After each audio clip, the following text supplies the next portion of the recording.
بەڵێ بەڕێزان وەک لە هەواڵەکانیشدا هاتبوو ئێستا بودجەی بەرگری ئەمریکا لەلایەن لێژنەی بەرگری لە ئەنجومەنی نوێنەران لە ئەمریکا پەسەند کراوە وا بڕیارە لە ناو ئەوەشدا کە ئەو بڕگەی زیاد کراوە کە سیستەمی موشکی بەرگری یاخو موشکی ئاسمانی بدرێتە هێزی پێشمەرگە. ئێمە لەسەر ئەم بابەتە لەگەڵ میوانەکەمان هەندێک قسەی زیاتر و پرسی زیاتریش دەکەین کە داخۆ ئەو بڕگەیە جێبەجێ دەکرێت یاخود نا. میوانەکەمان زۆر بەڕێز کۆلۆنێل مایل کاکەنز کوتەبێژی پێشووی هاوپەیمانی نێودەوڵەتی دژی داعش و ئەندامی پەیمانگای نیولاینز لە نیویۆرکەوە ڕاستەخۆ لەگەڵمان دەبێ.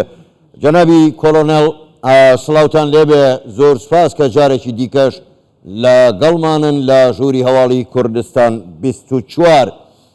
بە پرسیارەکەمان بەوە دەست پێ بکەین ئێستا لێژنەی بەرگری لە ئەنجومەنی نوێنەران پەسەندکردنی بودجەی بەرگری ڕاگەیان تایدا بڕگەیەکی تایە کە موشەکی بەرگری ئاسمانی بدرێ بە پێشمەرگە.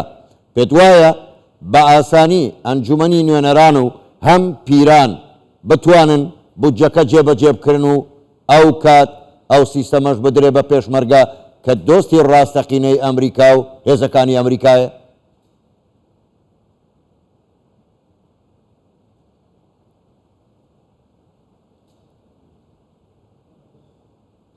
جارێکی دیکە لەگەڵتانم و زۆر خۆشحاڵم کە ئەتبینمەوە حاکم بۆی کە باس لە دوایین بەرەو پێشچوونەکان بکەین ئەو پەیوەندیەی کە هەیە لە نێوان ویلایەتە یەکگرتووەکانی ئەمریکا و هەرێمی کوردستان. ئێمە من وای دەبینم کە کۆنگرس یاسای داناوە بۆی کەوەی پێ دەڵێن بودجەی بەرگری نیشتیمانی ئەمریکا و دابینکردنی سیستمی بەرگری ئاسمانی بۆ پێشمەرگە لە بەرامبەر هێرشەکانی ئێران گرنگە بینەرانی ئێوە بزانن کە کۆنگرێسی ئەمریکا چاوی لەوەیە و ئەوەی کە کۆنگرێس دەیەوێت ڕێگری و وەرگری بکە لە هێرشەکانی ئێران بە دڵنیاییەوە بۆ سەر هەرێمی کوردستان. بۆیە ئەم سیستەمە بۆ ئەوەیە کە بە هەمان شێوە بەرگری لەوە و هێرشانە بکە کە دەکرێنە سەر هەرێمی کوردستان. وەک وتم بودجەی بۆ دابین دەکرێت، یەکەم جار دەبێت بودجەی بۆ دابین بکرێت، پەسەند بکرێت، قۆناغی دواتر بابەتی دابینکردنی سیستەمەکە دێت دواتە ئەو کاتە کە سیناتیش پەسەندی کرد ئەو کاتە سەرۆک بایدن واژۆی لەسەر دەکا. باش زۆر باشە جەنابی کۆلۆنێل، ینی پێتان وانییە بەدەر لەمە پێتان وانییە ئێستا کاتی ئەوە هاتووە کە ئەمریکا دەبێت دۆستە ڕاستەقینەکانی خۆی وەکو گەلی کوردستان و هێزی پێشمەرگە کە لە تێکشکاندنی داعش ڕۆڵی گەورەیان هەبوو، ئەیتر کاتیەوە نەهاتوە ئەمریکا ڕاستەوخۆ هەم هاوکاری مادی هەم هاوکاری سەربازی هێزی پێشمەرگەی کوردستان بکە جگە لەو موشەکانە؟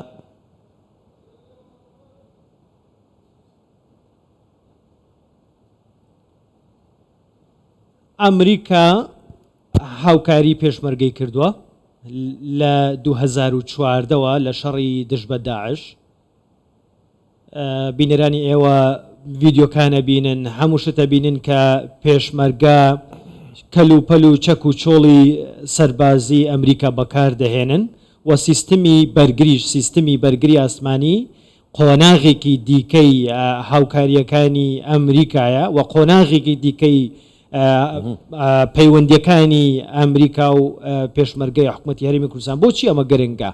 چونکە لە هەرێمی کوردستان ئام هەفتەیە سەرۆک وەزیران بارزانی ڕایگەیاند، دەستپێشخەریەکی ڕاگەیاند بۆی کە وەبەرهێنان بکە لە هەرێمی کوردستاندا و بە دڵنیاییەوە بزنزمانی ئەمریکی لەو ئیڤێنتە بوون و گوێیان لێبوو و ئاسایشی هەرێمی کوردستان یەکێکە لەو هۆکار و پاڵنەرانەی کە بزنزی ئەمریکی بازرگانی ئەمریکی چاویان لەوەیە بێن لە هەرێمی کوردستان وەبەرهێنان بکەن.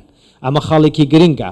بۆیە سیستمی بەرگری ئاسمانی بۆ پێشمەرگە لەم چوارچوەیە دەبێت بۆ پاراستنی ئەم ئاسایشی ئەم هەرێمە لەوەی کە ئێرانیەکان هێرشی بکەنە سەر. زۆر باشە جەنابی کۆلۆنێل، ئێوە گوتتان ئێستا پەیوەندیەکانی ئەمریکا و هەرێمی کوردستان چۆتە قۆناغێکی ترەوە. پێت وایە ئەو قۆناغە پەیوەندیەکانی ئەمریکا و هەرێمی کوردستان و هێزی پێشمەرگە تند و تۆڵتر دەکا، چاوەڕوانی چی تر بکەین؟ یعنی هەنگاوی تر بە دوای ئەمەدا دەبێت چی بێت؟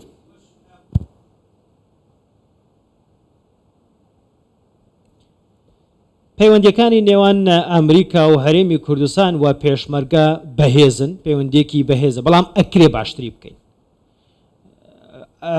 هاوڕێکانم لە پێنتاگۆن لە وەزارەتی دەرەوە هێشتا پێشبینی ئەوە دەکەن چاویان لەوەیە بۆەوەی کە پێشمەرگە ڕیفۆرمێکی باش بکە، چاکسازی بکە، بۆەوەی کە ئەمریکاش دەستی کراوە بێ بتوانێت باشتر هاوکاری پێشمەرگە بکە. بۆیە ئەمریکا پشتیوانی لە سەرۆک وەزیران و لە وەزارەتی پێشمەرگە دەکا بۆی کە ببێتە هێزێکی یەکگرتو و یەکدەست، نەک هێزێکی سیاسی، واتە هێزی لایەنە سیاسیەکان نەبێ، هێزی هەرێمی کوردستان بێ، بەرەو پێشەوە بچێ، یەکگرتو بێ، چاکسازی بکە.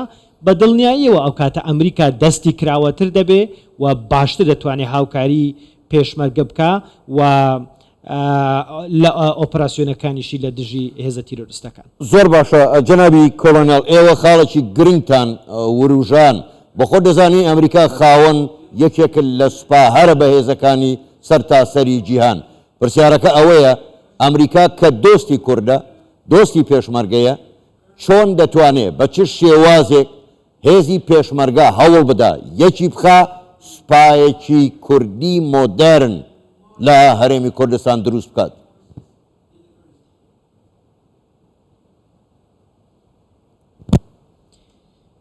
یەکگرتووی هێزی پێشمەرگە دەبێ لە سەرکردە کوردەکانەوە بێ.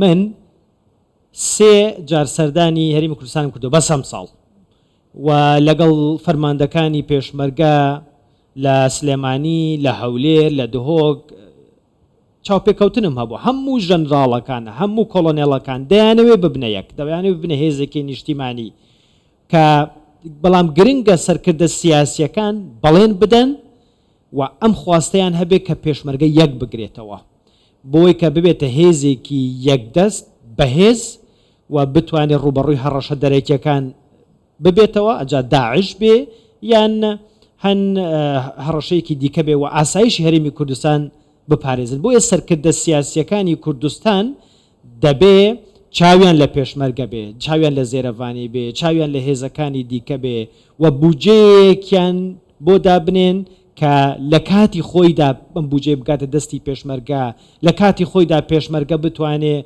موچەی خۆی وەربگرێ و پێشمەرگە نابێ بەڕاستی تاکسی لێ بخڕێ، نابێ ڕێستۆران دابنێ بەهۆی دۆخی خراپیەوە. بۆیە سەرکردە سیاسیەکانی کوردستان دەبێ چاویان لەوە بێت چی بۆ وڵاتەکەیان باشە، چی بۆ هێزی پێشمەرگە باشە، سیاسەتێکی باش بخەنە پێش و ئێستا کاتی ئەوەیە ئەو سیاسەتە جوان و حەکیمانەیە جێبەجێ بکرێت. زۆر باشە جەنابی کۆلۆنێڵ، ئێوە ئاماژەتان بە ئاسایشی هەرێمی کوردستاندا بۆ خۆتت باش دەزانی تا ئێستاش هەڕەشە لەسەر هەرێمی کوردستان هەیە لەلایەن داعشەوە بێ یاخود لە دەوروبەرە و یاخود لە ناو خۆوە بێ. ئەمریکا چۆن دەتوانێت هاوکاری هەرێمی کوردستان بێ لە پاراستنی ئاسایشی هەرێمی کوردستان کە زۆر گرنگە هەم بۆ ئەمریکا هەم بۆ بزنێزمان و بۆ کاری بازرگانی ئەمریکاش؟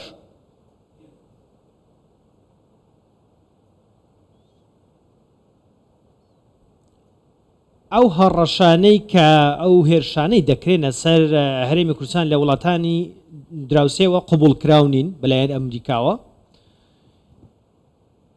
هاوڕێکانم لە واشنگتن دیسی لە کۆنگرس پارەیەکیان تەرخان کردووە و با بڵێن هاوکاری پێشمەرگەیان کردووە لە دژی داعش و ئێران. ئێوەش دەزانن کە تورکیا هێرش دەکاتە سەر هەرێمی کوردستان و عێراقیش. بۆیە ئەم هێرشانە نەک تەنها لە ناوچە شاخاویەکان نین. تورکیا هێرش دەکاتە سەر سلێمانی و هێرش دەکاتە مەزلوم عەبدێ کە لەگەڵ ئەمریکیەکان بووە و خەڵکی سڤیلی کوشتووە کە لە گەشت و سەیران بوون و لە ناوچە جیاوازەکان. بۆیە تورکیا زۆر هێرشی کردوتە سەر شنگال و مەخمور و سلێمانی و ناوچەکانی دیکە. بۆیە پەیوەندیەکانی ئەمریکا لەگەڵ تورکیا زیاتر لە چوارچێوەی ناوتۆیە و هەروەها هاوکاریەکانی تورکیای لە چوارچێوەی ناوتۆ و ئەوانشی کە من کارم لەگەڵ کردوون لە حکوومەت بە سەراحەت پێتان بڵێم ڕاشکاو بووم لەگەڵتان. بۆیە ناوێرن بەڕاستی لە ئەمریکاوە لێ دوانی تورک بەرامبەر تورکیا بدەن و تورکیا کۆنتترۆڵی گفتوگۆکانی کردووە و پاساو دەهێنێتەوە بۆ هێرشەکانی خۆی بۆ سەر هەرێمی و کوردستانی و بۆ سەر ڕۆژاوای کوردستانیش. بۆیە ئەمە بەداخەوەم قسەیە دەڵێم ڕاشکاوانش پێتان دەڵێم. بۆیە کورد و عەرەب خەڵکی سڤیل بوونەتە قوربانی ئەم هێرشانەی تورکیا و ئەم هێرشەی دواییشی بۆ سەرکردە سیاسیەکانی ڕۆژئاوا بە تەواوی پێشێلی هەموو یاسانێ و دەوڵەتەکانە و قبول نەکراوە. بەڕاستی زۆر باشە، زۆر بەڕێز کۆلۆنێل مایڵ کاگەنز گوتەبێژی پێشووی هاوپەیمانی نێودەوڵەتی و ئەندامی پەیمانگای نیو لاینز ڕاستەخۆ لە نیویۆرکەوە لەگەڵمان بووی. گەلێک سوپاس بۆ بەشداریکردنتان لەگەڵمان. سوپاس بێەوە، کاتێکی خۆش.